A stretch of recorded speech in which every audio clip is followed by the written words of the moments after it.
नमस्कार साथियों। सबसे पहले तो सभी पत्रकार बंधुओं का आज की प्रेस वार्ता में स्वागत है। आज बेहद गंभीर मुद्दे पर हम आपसे बातचीत करने के लिए मुखातिब हुए हैं। आप सब जानते हैं, पिछले दिनों हमारे विपक्ष के नेता न्याय योद्धा राहुल गांधी जी दरभंगा डॉक्टर अंबेडकर हॉस्टल में गए थे और वहां विभिन्न छात्र उनसे आके मिले। और केवल दरभंगा के डॉक्टर अंबेडकर हॉस्टल के छात्र नहीं, बल्कि अन्य जगह के हॉस्टल के छात्र भी उनसे आके मिले। तो उन्होंने जो देखा वो इतना हृदय विदारक था, दुखदाई था कि इतनी खराब परिस्थिति में अनुसूचित जाति, जनजाति, अति पिछड़े वर्ग और माइनॉरिटीज के बच्चे पढ़ने के लिए विवश हैं। एक तरफ हॉस्टल की व्यवस्था इतनी खराब है कि एक कमरे के अंदर 6-6, 7-7 स्टूडेंट्स रह रहे हैं। टॉयलेट्स इतने हाइजीन एकदम गंदी स्थिति में है। पीने के अच्छे पानी की व्यवस्था नहीं है। लाइब्रेरी में किताबों की सुविधा नहीं है। इंटरनेट की व्यवस्था नहीं है। ऐसे हालात में उन बच्चों के साथ बर्डन उस वक्त और ज़्यादा बढ़ जाता है जब उनको क्वालिटी फूड नहीं मिलता। और जो स्कॉलरशिप्स, विशेष रूप से पोस्ट मैट्रिक स्कॉलरशिप, जिसके दम पे वो पढ़ने के लिए हॉस्टल में जाते हैं, वो या तो टाइम पे आती नहीं है। और कई बार तो देखने में ये आया, जैसे 2020-21 में और उसके बाद 2-3 साल तक जो एनआईसी का पोर्टल है भारत सरकार का, वो पोर्टल कभी सर्वर डाउन है तो कभी पोर्टल काम ही नहीं कर रहा है। बच्चे जब स्कॉलरशिप के लिए अप्लाई करते हैं, पोर्टल पे डालने की कोशिश करते, पोर्टल काम नहीं कर रहा। एक बार कोशिश करेंगे, 2 बार कोशिश करेंगे और कई बार महीने महीने तक सर्वर डाउन रहता, पोर्टल काम नहीं करता। उसकी शिकायत वो बच्चे करें तो करे कहां। दूसरी तरफ जो कॉलेजेस का प्रशासन है वो भी उतना गंभीर नहीं है, खासतौर पर एससी, एसटी, ईबीसी, ओबीसी के बच्चों को और माइनॉरिटी के बच्चों के भविष्य को लेकर वो शायद इतना गंभीर नहीं है कि उसी पैसे के दम पर वो बच्चे कॉलेजेस के अंदर पढ़ रहे हैं।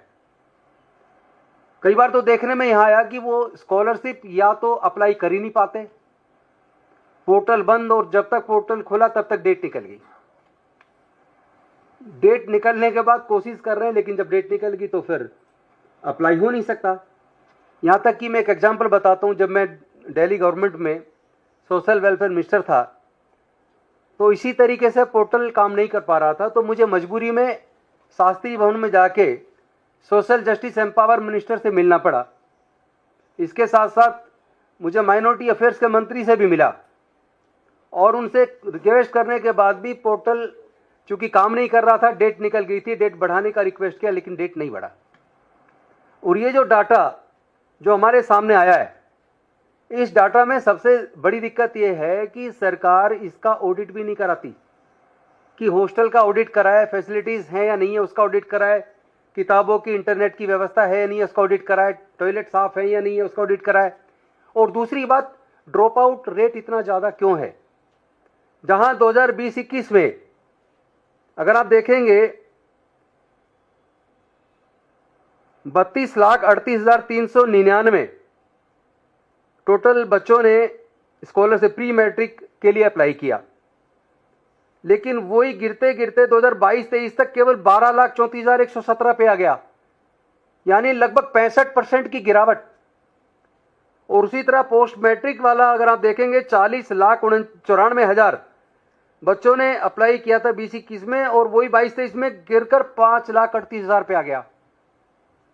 मतलब इतनी बड़ी गिरावट, 80% के करीब ड्रॉप आउट हो गया। बच्चे आखिर स्कॉलरशिप क्यों अप्लाई नहीं कर रहे?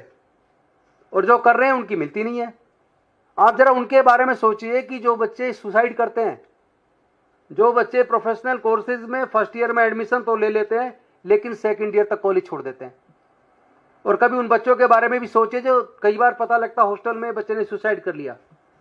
तो सुसाइड के कई कारण है, बाकी कारणों पर मैं बाद में जाऊंगा, लेकिन एक बहुत बड़ा कारण यह है कि बच्चा पहले तो कहीं से उसके माता पिता कर्ज लेते हैं और उनको कर्ज 10-10% मासिक दर पे ब्याज पे मिलता है। फर्स्ट ईयर की फीस किसी तरीके से करके वो एडमिट हो गए, मेहनत मशक्कत करके क्वालिफाई करने के बाद लोन लेकर 10-10% मासिक दर पे लोन लेके वो बच्चे फीस जमा करते हैं और सोचते हैं सरकार से स्कॉलरशिप में पैसा आ जाएगा तो वो चुका देंगे। लेकिन पूरी साल निकल जाती है और कई बार तो 2-2 साल चली जाती है, अगली साल की फीस का इंतजाम नहीं है और जो पिछली साल लोन लिया था वो लोन नहीं दे पा रहे, उसका कर्ज बढ़ता जा रहा है। तो कई बार दुखी मन से बच्चा अगले साल की फीस नहीं दे पाएगा और ऐसे हालात में माँ बाप पर जो बोझ पड़ रहा है ब्याज का, इसी दुखी मन से बच्चा इन्फिनिटी कॉम्प्लेक्स में जाकर सुसाइड कर लेता है। दुख की बात है कि कोई सरकार इस पे गंभीर नहीं है। केंद्र सरकार, ना तो केंद्र सरकार गंभीरता से ले रही है और ना ही ये राज्य सरकारें, जहां केंद्र की जो सरकार जिस पार्टी की उनसे जुड़ी जो सरकारें राज्यों में, विशेष रूप से उन सरकारों में तो अधिकारियों की भी कोई SC ST EBC OBC minorities के बच्चों के भविष्य को लेकर कोई चिंता है ही नहीं। अगर इतना भारी ड्रॉप आउट है या स्कॉलरशिप इतनी गिरती जा रही है, लोग अप्लाई नहीं कर रहे तो क्यों नहीं कर रहे हैं, बच्चे कॉलेज छोड़ रहे हैं तो क्यों छोड़ रहे हैं? क्या इस बारे में केंद्र की सरकार को, ministry of social justice empowerment को और प्रधानमंत्री जी को विशेष रूप से क्या इस पर चिंतित नहीं होना चाहिए? मजबूरी में विपक्ष के नेता राहुल गांधी जी को जब ये बात दरभंगा में पता चली, बच्चों से बात करके बड़े दुखी मन से उन्होंने आदरणीय प्रधानमंत्री जी को लेटर लिखा। वो लेटर अभी आपके सामने हम दिखाएंगे। वो लेटर उन्होंने लिखा और उनसे विनम्रतापूर्वक निवेदन किया है कि ये राजनीति का विषय नहीं है, कम से कम इन गरीब बच्चों के बारे में प्रधानमंत्री जी सोचें। अन्यथा इसी तरीके से अगर बच्चे पढ़ाई छोड़ते रहेंगे, सुसाइड करते रहेंगे, ये ऐसी अनहाइजीनिक कंडीशंस के अंदर हॉस्टल में बच्चे कैसे पढ़ेंगे? और दूसरी तरफ बात मेरिट की होती है। जो बच्चा मन से इतना परेशान है, वो बच्चा पढ़ाई में मेहनत करके दूसरे बच्चों के सामने, जो पैसे वाले घरों से जो बच्चे आते हैं, उनका मुकाबला कैसे करेगा? इन सब मुद्दे पे मुझे लगता है कि सरकार को गंभीर होना चाहिए और आदरणीय राहुल गांधी जी ने जो पत्र लिखा है माननीय प्रधानमंत्री जी को, उनको उसको गंभीरता से लेना चाहिए। अभी तक उनकी तरफ से कोई प्रतिक्रिया नहीं आई है, ये भी हमारे लिए बड़े दुख की बात है। मैं चाहूंगा भूरिया जी इस पे अपनी विचार रखेंगे। धन्यवाद। मैं सभी पत्रकार साथियों का स्वागत करता हूं। इस देश में समान न्याय की जो नींव है वो समान शिक्षा के अधिकार पर टिकी हुई है। अगर हम लोग समान शिक्षा हर बच्चे को नहीं दे सकते तो इस देश में हम सामाजिक क्रांति नहीं ला सकते हैं। सोशल जस्टिस का सबसे बड़ी नींव इक्वल एजुकेशन, क्वालिटी एजुकेशन है and free education for all है। और आज के समय में जो परिस्थितियां इस देश में चल रही है, चाहे हमारा आदिवासी समाज हो, चाहे दलित समाज हो, चाहे पिछड़ा हो, चाहे अति पिछड़ा हो, चाहे अल्पसंख्यक हो, इनके अधिकारों को कुचलने का सबसे बड़ा तरीका, जो हथियार ये सरकार उपयोग कर रही है, उनको शिक्षा से या फिर क्वालिटी एजुकेशन से वंचित करना। जब राहुल गांधी जी दरभंगा गए, वहां के एक अंबेडकर हॉस्टल में गए, उन्होंने यही देखा कि वहां पर जो बच्चे हैं उनको ना साफ पीने का पानी मिल रहा है, ना उनके पढ़ने के लिए किसी तरह का पुस्तकालय है, ना उनको आज के नेक्स्ट जनरेशन में इंटरनेट जैसे एक बेसिक सुविधा उनके पास नहीं है, रहने की कोई व्यवस्था अच्छी साफ सुथरी नहीं है, यहां तक कि जो वहां के शौचालय थे वो भी साफ नहीं थे। और यही जो सबसे बड़ी चुनौती आज समाज के साथ है, जो पत्र राहुल गांधी जी ने प्रधानमंत्री जी को लिखा है, उसमें 2 मुद्दों पर उन्होंने विशेषकर केंद्रित रखा है उसको। सबसे पहले जो पोस्ट मैट्रिक जो स्कॉलरशिप होती है उसको खत्म करा जा रहा है और यह एक बहुत बड़ा षड्यंत्र है। साथ में जितने भी हमारे हॉस्टल्स हैं पूरे देश में, उनकी स्थिति बद से बदतर करी जा रही है। देखिए, चाहे वो आदिवासी हो, चाहे दलित हो, चाहे गरीब हो, चाहे पिछड़ा हो, हमारे लिए पढ़ने का सबसे महत्वपूर्ण जरिया होता है हॉस्टल्स। हमारे बच्चों के पास बड़ी बड़ी जगह या फिर खुद पीजी लेकर शहरों में रहने की जगह नहीं है, गांवों में उनके पास रहने की जगह तो अच्छे से नहीं मिल पाती है। तो हॉस्टल ही एक ऐसी जगह रहती है जहां वो अपना भविष्य कैसे बना सकते हैं, वहां पढ़ कैसे सकते हैं, लिख कैसे सकते हैं, मेहनत कर कर अपना भविष्य बनाने का काम करते हैं। और उसी को पूरी तरह से खत्म करा जा रहा है। मैं आपको बताना चाहूंगा कि सबसे पहले छात्रावासों की यह स्थिति क्यों हो रही है, और यह महत्वपूर्ण चीजें इसलिए मैं बोल रहा हूं क्योंकि मैंने खुद ने व्यक्तिगत रूप से इसको देखा है। और हम जब भी किसी छात्रावास में जाते हैं तो ये हर छात्रावास की मूलभूत समस्याएं जो सबके सामने आती हैं। सबसे बड़ी वहां समस्या जो आती है, वार्डन की बहुत बड़ी समस्या है। वार्डन की समस्या, अधीक्षक, सब किराए के अधीक्षक रखे जाते हैं। ये कौन अधीक्षक होते हैं? ये अधीक्षक वो होते हैं जो लोग टीचर होते हैं और भाजपा के जब जो दुपट्टा डालने वाले लोग, उस विचारधारा के लोगों को ही हॉस्टलों का अधीक्षक बनाया जाता है। और वहां से चालू होता है एक गंदा खेल कि आप बीजेपी की विचारधारा को आगे बढ़ाओगे या फिर बीजेपी के लिए लड़ाई लड़ोगे तो आपको हम अधिकार देंगे, चाहे वो पुस्तक का अधिकार हो, चाहे शौचालय का अधिकार हो, चाहे पीने का पानी का, जो साफ पानी का अधिकार हो, तभी मिल पाता है। आज हम सरकार से यह सवाल करते हैं कि आज तक परमानेंट वार्डन या फिर अधीक्षक क्यों नहीं नियुक्त कर पाए? क्योंकि यह सुविधा आपको अच्छी लगती है और आपकी विचारधारा को आगे बढ़ाने में आपको सहूलियत मिलती है, इसलिए। दूसरी बहुत बड़ी जो समस्या हॉस्टल्स में हमने देखने मिली, वहां उनकी सुरक्षा के लिए कोई व्यवस्था नहीं है। अभी 1-2 महीने 3 महीने पहले की मैं आपको घटना बताता हूं। सरदारपुर में 2 बच्चों को आदिवासी हॉस्टल में करंट लगने से उनकी मृत्यु हो जाती है। यह मुद्दा मैंने खुद व्यक्तिगत रूप से विधानसभा में उठाया और इसमें जो जवाब आया वो चौंकाने वाला था। उसमें जो जवाब दिया गया, उसमें कहा गया कि सारे हॉस्टलों में पूरी व्यवस्था करी गई है, चाहे वो फायर सेफ्टी के नॉर्म्स हो, चाहे वो इलेक्ट्रिसिटी के नॉर्म्स हो, चाहे पीने के पानी के नॉर्म्स हो, ये सारी व्यवस्था है। और जब हमने लड़ाई लड़ी तब इसमें एक कमेटी बनाई गई और भोपाल से वो कमेटी भेजी गई जांच के लिए। आप विश्वास नहीं करेंगे, जब वो कमेटी जांच के लिए आई, उनके पास चेक लिस्ट तक नहीं मौजूद थी। मतलब फायर सेफ्टी में उनको क्या देखना है, पानी साफ है कि नहीं उनको क्या देखना है, बिजली में उनको क्या देखना है, उनके पास कोई ऑडिट नहीं है। जैसा कि सर ने बोला कि कोई प्रॉपर ऑडिट आदिवासी हॉस्टलों का, दलित हॉस्टलों का, पिछड़ा वर्ग के हॉस्टलों का, अल्पसंख्यकों के हॉस्टलों का कोई भी ऑडिट हर साल नहीं हो रहा है, ताकि सरकार इससे पूरी तरह से पल्ला झाड़ सके। और पोस्ट मैट्रिक स्कॉलरशिप की स्थिति में आपको बता दूं, सेंट्रल गवर्नमेंट, और ये तथ्य मैं आपको प्रस्तुत कर रहा हूं कि जो प्री मैट्रिक स्कॉलरशिप है 9वीं और 10वीं क्लास की, उसमें 80% की कटौती करी गई है। उसके साथ में जो पोस्ट मैट्रिक की स्कॉलरशिप है 11वीं क्लास और उसके आगे की, उसमें इतनी ज्यादा देरी करी जा रही है कि जो ड्रॉप आउट रेट है बहुत बढ़ गया है। बच्चे अब स्कूल नहीं जाना चाहते क्योंकि अगर वो उनको स्कॉलरशिप नहीं मिलती सरकार की समय पास से सही समय पर, तो उनको स्कूल में प्रताड़ित करा जा रहा है और इस कारण से उनको स्कूल छोड़कर पढ़ाई पूरी तरह से उनको छोड़ना पड़ रही है। और तीसरी और सबसे बड़ा जो आघात इन लोगों ने हमारी व्यवस्था पर करा है, जो नेशनल फेलोशिप स्कॉलरशिप होती है, यानी अगर कोई आदिवासी बच्चा या गरीब बच्चा पढ़ाई करना चाहता है, पीएचडी करना चाहता है, एमफिल करना चाहता है, तो उसमें पूरी तरह से 2023 में इस चीज को बंद कर दिया गया है।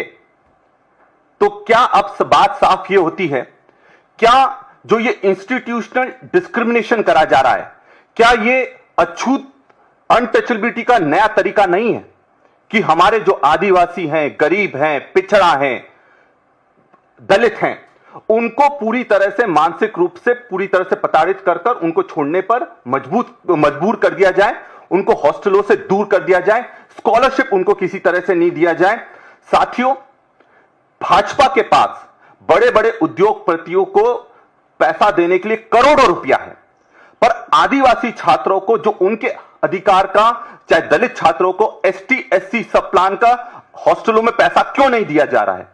यह पूरा का पूरा एसटी एससी सब प्लान का पैसा मेट्रो तैयार करने में उपयोग करा जा रहा है, बड़े बड़े हाईवे तैयार करने में उपयोग करा जा रहा है, गवर्नमेंट प्रोजेक्ट में उपयोग करा जा रहा है। पर जिन लोगों के लिए यह पैसा जो अधिकृत था, जिसको राहुल जी बार बार कहते हैं कि जो एसटी एससी सब प्लान के लिए एक कॉन्स्टिट्यूशनल व्यवस्था आना चाहिए, एक नियम आना चाहिए जिसमें आदिवासियों का, दलितों का पैसा सिर्फ आदिवासी और दलित उपयोग कर सकें और कोई चीज के लिए इसका उपयोग ना हो।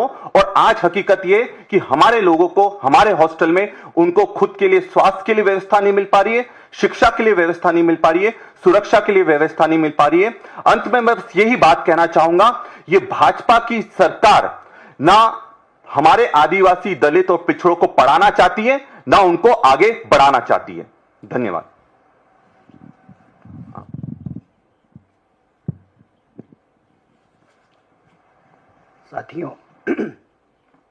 साथियों सबसे पहले आप सबका बहुत बहुत धन्यवाद। और आज एक गंभीर विषय पे हम सारे साथी आपसे बात कर रहे हैं। जैसा कि हमारे साथियों ने आपको बताया है कि नेता प्रतिपक्ष राहुल गांधी जी लगातार दलित, पिछड़े, आदिवासी, अति पिछड़े और अल्पसंख्यक वर्ग के जो विद्यार्थी हैं, जो शिक्षक हैं, जो कर्मचारी हैं, उससे लगातार मिल रहे हैं। ये एक दिन की बात नहीं है, कई मीटिंगों के बाद। और पिछले दिनों जब वो बिहार गए थे, दरभंगा के वेलफेयर हॉस्टल में, डॉक्टर अंबेडकर हॉस्टल में, उसी वक्त कांग्रेस के अन्य कार्यकर्ता और नेता भी बिहार के लगभग सभी हॉस्टल को विजिट कर रहे थे। उस दौरान जो चीज़ें निकल कर के सामने आई, उसमें दो सबसे महत्वपूर्ण विषय है। पहला ये है कि इन वर्ग के जो विद्यार्थी हैं वो आकर के कहते हैं कि हमको हमारा स्कॉलरशिप टाइम पे नहीं मिलता है। और जैसा कि हमारे साथी ने आपको बताया कि स्कॉलरशिप को अप्लाई करने की जो टोटल संख्या थी, उसमें लगातार गिरावट आ रही है। और ये गिरावट क्यों आ रही है? क्योंकि टाइम पे पैसा नहीं मिलता है और प्रोसेस को एक पनिशमेंट की तरह बना दिया गया है। नतीजा ये है कि लोग अपने अधिकार पाना ही नहीं चाहते हैं, क्योंकि उनको अधिकार मिलता ही नहीं है। तो जो पोस्ट मैट्रिक स्कॉलरशिप का मुद्दा है, उसको लेकर के, और हॉस्टलों में जो लिविंग कंडीशन है, जो रहने की हालत है, उसको लेकर के आज उन्होंने एक चिट्ठी लिखी है आदरणीय प्रधानमंत्री जी को। सरकार इस पे क्या कार्रवाई करती है ये आने वाले समय में पता चलेगा। लेकिन देश में इन वर्गों के विद्यार्थी की जो हालत है, आज लोग कबीर को याद कर रहे हैं, कई लोग कहते हैं कि आज उनका जन्मदिन है। और कबीर कहते थे, जात न पूछो साधु की, पूछ लीजिए ज्ञान। तो आज हालत ये है कि कबीरा तेरे देश के कैसे लोग महान, जात ही पूछे एकलव्य की, परा रहन दे ज्ञान, काटे उसका अंगूठा, दे अर्जुन को तीर कमान।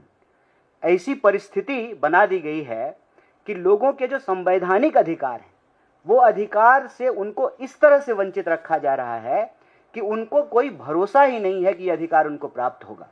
सुसाइड का मुद्दा आपके सामने है, और यह बात हम लोग कई बार उठा चुके हैं कि 1 घंटे में 2 विद्यार्थी, 2 नौजवान इस देश में आत्महत्या कर रहा है।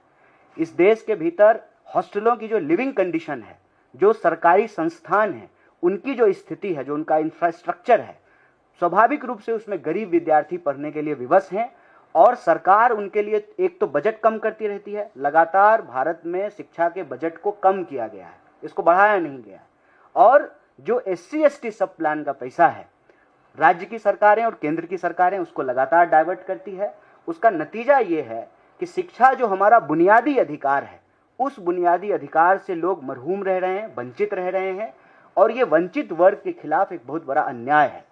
इस अन्याय के खिलाफ न्याय योद्धा राहुल गांधी जी ने जो प्रश्न उठाया है, उसको लेकर के आने वाले दिनों में हम देश के सभी न्याय पसंद, अमन पसंद, संविधान और इस देश के तिरंगे में भरोसा करने वाले लोगों से यह अपील करते हैं कि आप अपने समाज के, अपने क्षेत्र के, अपने राज्य के जो विद्यार्थी हैं, खास करके दलित, आदिवासी, पिछड़े, अति पिछड़े और अल्पसंख्यक वर्ग के जो विद्यार्थी हैं, उनके पढ़ने के अधिकार को, उनके रहने के अधिकार को, उनकी जो स्थिति है उसका जो है आप मुआयना कीजिए।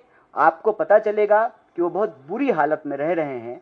अगर विद्यार्थी को पढ़ने नहीं दिया जा रहा है तो सवाल ये है कि देश विकसित कैसे बनेगा। अगर क्लास में शिक्षक नहीं है तो देश विश्वगुरु कैसे बनेगा। अगर आने वाली पीढ़ी को पढ़ाया ही नहीं जाएगा तो देश कैसे आगे बढ़ेगा।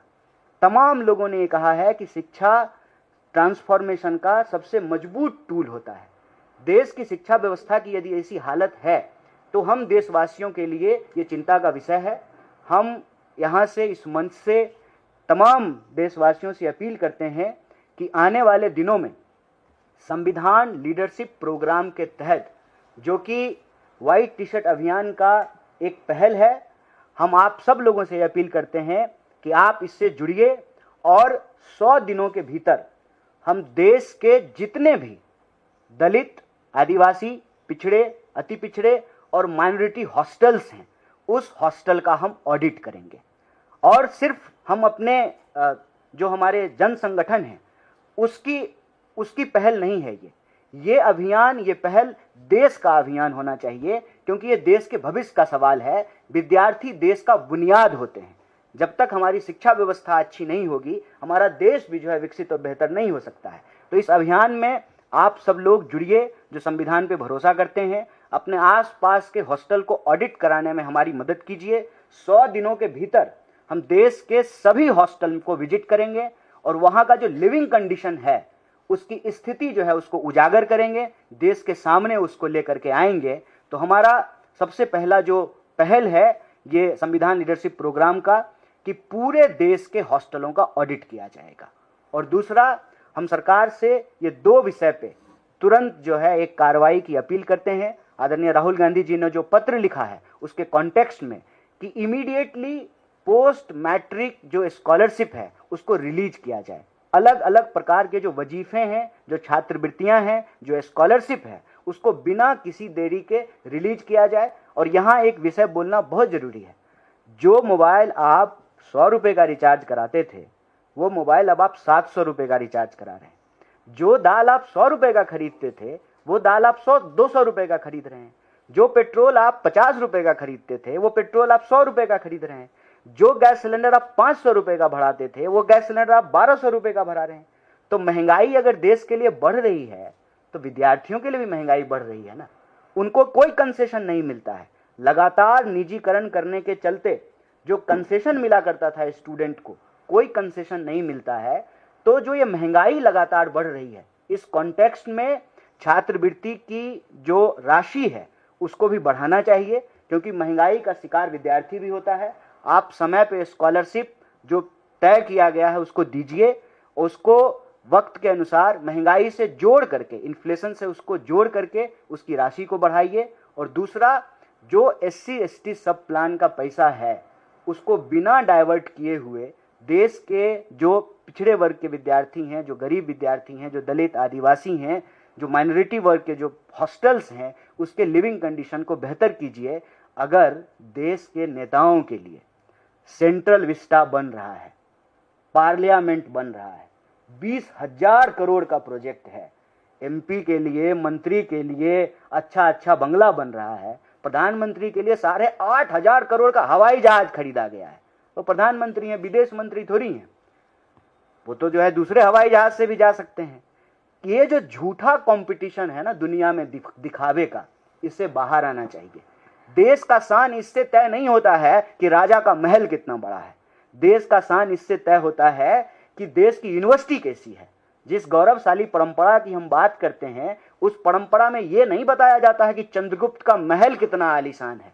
ये बताया जाता है कि नालंदा विश्वविद्यालय कितना महान था, विक्रमशिला विश्वविद्यालय कितना महान था।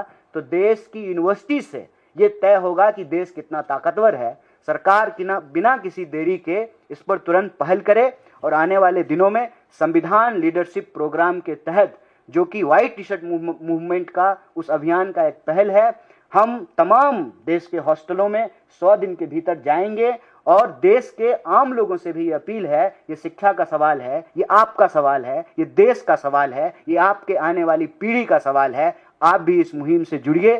संविधान लीडरशिप प्रोग्राम के तहत हॉस्टलों के ऑडिट में हमारी मदद कीजिए। बहुत बहुत शुक्रिया, बहुत बहुत धन्यवाद। एक पॉइंट और मैं ऐड करना चाहता हूँ, सरकार से निवेदन करता हूँ कि एक तरफ तो छात्रवृत्ति का जो राशि है उसको बढ़ाया जाना चाहिए, उसके साथ साथ जैसे लोगों की इनकम बढ़ रही है, तो दूसरी तरफ हम देख रहे हैं कि जो स्कॉलरशिप के लिए इनकम का क्राइटेरिया है वो अभी भी पुराने वाला चल रहा है। कुछ जगह 1 लाख है, कुछ जगह 2.5 लाख है। जब EWS के लिए 8 लाख की इनकम लिमिट है, तो इसमें भी 8 लाख की इनकम लिमिट होनी चाहिए, ये हम मांग करते हैं। उसमें भी बहुत ज़्यादा दिक्कत है, एटलीस्ट 5 लाख तो हो। 1 लाख और 2.5 लाख इनकम के चक्कर में ज़्यादातर लोग तो उससे वैसे ही वंचित हो जाते हैं, क्योंकि न्यूनतम मजदूरी जिसको मिल रही है वो भी इस स्कॉलरशिप में अगर अप्लाई नहीं कर सकता, तो फिर इसका मतलब आप डिनाई कर रहे हैं लोगों को छात्रवृत्ति देने से। Thank you. कोई सवाल आप लोग करना चाहिए? इधर आप लोगों ने दो चीज़ का जिक्र किया है, राहुल गांधी ने भी अपने लेटर में दो चीज़ों का जिक्र किया है, स्कॉलरशिप को लेके और लिविंग कंडीशन ऑफ स्टूडेंट्स को लेके। विक्रांत जी, आपने एक तीसरा चीज़ भी आपने जो मेंशन इस तरीके से वार्डन की भर्ती हो रही है और जो आइडियोलॉजी है, वो चीज़ आप लोगों ने कैसे आइडेंटिफाई किया? क्या स्टूडेंट की तरफ से कुछ बताया गया है और क्या उनके आइडियोलॉजी को चेंज करने के लिए कुछ किया जा रहा है हॉस्टल्स में? नहीं, वो मैं बताता हूँ। ऐसी ये तो हर जगह आप देखिए हॉस्टल्स के अंदर सोशल वेलफेयर डिपार्टमेंट्स के सुपरिटेंडेंट्स होते हैं, और सुपरिटेंडेंट्स में ये मैंने खुद नोटिस किया है दिल्ली की सरकार में मंत्री रहते हुए, कि जिस समाज से वो जुड़े हैं उस मानसिकता से वो काम करते हैं, तो कई बार बच्चों की तरफ से शिकायतें आती हैं और फिर हम लोग ऐसे इश्यूज़ को टेकअप करते हैं। कई बार हमने उनके ट्रांसफर्स भी किए हैं, पनिशमेंट भी किए हैं, स्मॉल टोकन पनिशमेंट। तो ये अगर दिल्ली के अंदर हो सकता है, जो मैंने खुद देखा है, तो मैं समझता हूँ पूरे देश के राज्यों के अंदर भी, हॉस्टल्स में भी, और साथ में जो रेजिडेंशियल स्कूल्स हैं और इसके साथ साथ चिल्ड्रन होम हैं, और जो फिजिकली चैलेंज लोग हैं उनके लिए भी जो होम्स हैं, उस तरह की शिकायतें वहाँ भी आती हैं। तो मैं समझता हूँ कि जो मैंने खुद शिकायत रिसीव की है, उस तरह की शिकायत निश्चित तौर पर स्टेट्स के अंदर आती होंगी। इसी आधार पे भूरिया जी ने बोला होगा। मैंने ये सवाल लगाया था विधानसभा का, जो जवाब आया है ये बाकायदा विधानसभा से जवाब आया है कि वैकेंसी हैं, बहुत बड़े स्तर पर वैकेंसीज हैं। और आज के समय में आप जो मेरे पास जो विधानसभा की तरफ से जवाब आया है सरकार की तरफ से मध्य प्रदेश में, उसमें यह बताया गया है कि 50% से ज्यादा हॉस्टलों में वहां पर परमानेंट वार्डन नहीं है। टीचर्स को ही एक्स्ट्रा प्रभार देकर वार्डन का भी जो अधीक्षक होता है उसका प्रभार दिया जाता है, और जानबूझकर, क्योंकि वो उनको कमीशन भी देता है और बीजेपी के विचारधारा को भी आगे बढ़ाता है। कोई भी बात ऐसे ही हवा में नहीं कह रहे हैं, मतलब कहने के लिए कोई बात नहीं है, राजनीति करने के लिए ये बातें नहीं है। बहुत संवेदनशील और गंभीर मुद्दा है। कॉन्टेक्स्ट ये है, सबके अपने अपने अनुभव हैं। पिछले दिनों राहुल गांधी जी जब दरभंगा गए, आप उस पूरे इंसिडेंट को देखिए। ये बिहार की संस्कृति नहीं है। कभी भी किसी भी विपक्षी पार्टी के कार्यकर्ता या नेता को कोई पॉलिटिकल प्रोग्राम करने से नहीं रोका जाता है। ये तब होता है जब आइडियोलॉजिकली मोटिवेटेड, और खास करके बीजेपी के जो लोग हैं, जो डिसेंट को स्वीकार नहीं करते हैं, जो अपोजिशन को स्वीकार नहीं करते हैं, उनका नारा और उनकी समझ यही है, एक देश में एक ही पार्टी होनी चाहिए। उसी के तहत वो काम करते हैं। जब राहुल जी को दरभंगा में हॉस्टल में जाने से रोका गया, तो वहां पर उसी वक्त बिहार के अलग अलग हॉस्टल में लोग जा रहे थे। मैं खुद जो है वो कर्पूरी छात्रावास में गया था। जब शाम को वहां पहुंचे, सब कुछ ठीक था। वो जो है स्पेशल जो है एक मीटिंग बुलाई गई ऑनलाइन। सारे जो है warden, quote and quote warden, उनको जो है आदेश दिया गया कि हॉस्टल में किसी को नहीं घुसने देना है। उसके बाद विद्यार्थी जो है बाहर आ गए, हॉस्टल के बाहर मीटिंगें हुई और वार्डन वहां मौजूद थी।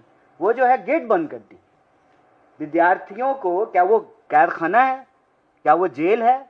इस देश में क्या विद्यार्थियों को किसी और व्यक्ति से जो है, मैं खुद हॉस्टल में रहा हूं, क्या उनका मिलने का अधिकार नहीं है?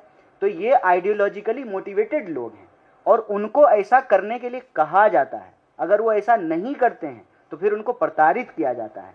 और मध्य प्रदेश का वो एक एग्जाम्पल दे रहे हैं। आप एक कॉलेज का प्रिंसिपल जो है उसको क्यों सस्पेंड कर दिया गया? उसने क्लासरूम में सिर्फ इतनी बात कही कि देश संविधान से चलेगा, किसी धार्मिक जो है टेक्स्ट से नहीं चलेगा। तो अगर पढ़ना है तो देश का संविधान पढ़ो। इतने बात पे जो है एक विद्यार्थी परिषद से जुड़े हुए कुछ विद्यार्थियों ने कंप्लेन किया। उसके बाद जो उस प्रिंसिपल को सस्पेंड कर दिया गया। वो प्रिंसिपल कोर्ट की लड़ाई लड़ करके दोबारा रीइंस्टेट हुआ है। तो ये ऐसी कोई बात हम लोग नहीं कह रहे हैं जिसका जो है सच्चाई से वास्ता ना हो। ये आज की परिस्थिति है। जो लोग भी सत्ता में बैठे हुए लोगों का विरोध करते हैं, सवाल उठाते हैं, उनके ऊपर तमाम तरह की कार्रवाई की जाती है। और जो सत्ता के साथ नतमस्तक होते हैं उनको तमाम तरीके का रिवार्ड दिया जाता है। वही बात जो है हमारे साथी यहाँ पे रख रहे हैं। Thank you. आप कह रहे हैं कि दरवाजे बंद कर दिए जाते हैं और मिलने नहीं दिया जाता है राहुल गांधी के साथ साथ। उस दिन मेरे ख्याल 60-65 जगहों पर आप लोग पूरे बिहार में गए थे, लेकिन अब तो आप 100 दिन का प्रोग्राम आज लॉन्च कर रहे हैं और आप ये कह रहे हैं इसका, तो आपको लगता है आप रीच आउट कर पाएंगे 100 दिन तक और उन छात्रों तक पहुंच पाएंगे जब छात्रावास के एक ही मुलाकात के लिए दरवाजे बंद कर दिए जा रहे हैं? देखिए, नाभिक की धैर्य परीक्षा वही है ना, जब धाराएं प्रतिकूल हो। हमारा जो सरकार है, हमारी जहाँ पे शासन प्रशासन है, वहाँ हम नीतियों को सीधे तरीके से लागू कर रहे हैं। अब कर्नाटक में या तेलंगाना में या हिमाचल में चीज़ों को लागू करने के लिए हम लोगों को कोई मशक्क़त नहीं करनी पड़ रही है। यहाँ जब एक अंडरस्टैंडिंग पार्टी के भीतर होती है, सरकार उसको लागू करती है। आप तेलंगाना में जाकर के हॉस्टलों को देखिए, वहाँ जो हमारे डिप्टी सीएम हैं वो खुद इसको मॉनिटर करते हैं और 5 स्टार फैसिलिटी के साथ जो है हॉस्टल बनाए जा रहे हैं। लेकिन जहाँ हमारी सरकार नहीं है, तो इस देश के जिम्मेदार विपक्ष होने के नाते हमारी जिम्मेवारी क्या है? राहुल जी ने जो चिट्ठी लिखी है, जो प्रश्न उठाया है, जो विद्यार्थी आकर के उनको कह रहे हैं, ऐसा नहीं है कि हम लोगों को कोई सपना आ रहा है। आप देखेंगे कि लगातार जो इंटरेक्शन हो रहे हैं राहुल जी के, आदिवासी छात्रों से मिले, दलित छात्रों से मिले, पिछड़े अति पिछड़े वर्ग के छात्रों से मिले, अल्पसंख्यक समुदाय के छात्रों से मिले, शिक्षकों से मिले, कर्मचारियों से मिले, और वो जो इशू रेज कर रहे हैं और वो कह रहे हैं कि देश का विपक्ष का नेता होने के चलते आप इसको रेज कीजिए। आप दरभंगा के इंटरेक्शन को अगर देखेंगे तो ये प्रश्न साफ साफ वहाँ के विद्यार्थियों ने उठाया है। तो परिस्थिति चाहे कितनी भी मुश्किल क्यों ना हो, हॉस्टल में नहीं घुसने दिया जाए। आज तो कहते हैं ना डिजिटल इंडिया, अब डिजिटल इंडिया का लाभ जो है भाजपा के नेता उठा रहे हैं, तो जो है इस देश की जनता भी उठा सकती है। हमको नहीं घुसने देंगे तो लोग वीडियो बना करके अपने जो है बाथरूम का वीडियो भेजेंगे, देखिए यहाँ पे कैसी बाथरूम है, कैसा जो है यहाँ पे पीने का पानी का स्थिति है, कैसा खाना बन रहा है। इस तरीके से भी ऑडिट हो सकता है। नेताओं को नहीं घुसने देंगे, आम नागरिकों को तो घुसने देंगे। जिनके बच्चे वहाँ पे पढ़ते हैं और रहते हैं उनको तो घुसने देंगे। जो विद्यार्थी वहाँ पे रह रहे हैं उनको तो नहीं बाहर कर सकते हैं। लेकिन हर हालत में, चाहे परिस्थिति कितनी भी मुश्किल क्यों ना हो, सरकार चाहे कितनी भी कोशिश क्यों ना कर ले, ये ज़रूरी है, देश में शिक्षा को बचाना और उसको बेहतर करना जरूरी है। ये ऑडिट का काम हम संविधान लीडरशिप प्रोग्राम के तहत करेंगे। सर, संविधान leadership programme when will start and when will conclude? It has started once Rahul Gandhi has written letter to Honorable Prime Minister. The program has already started. It is the formal announcement from us. That's why our Adivasi Congress chairperson and the Dalit Congress chairperson is here. And it is not just the matter of Congress party. It is the matter of all the citizens who believe in constitutional democracy and those who believe in the temperament of democracy.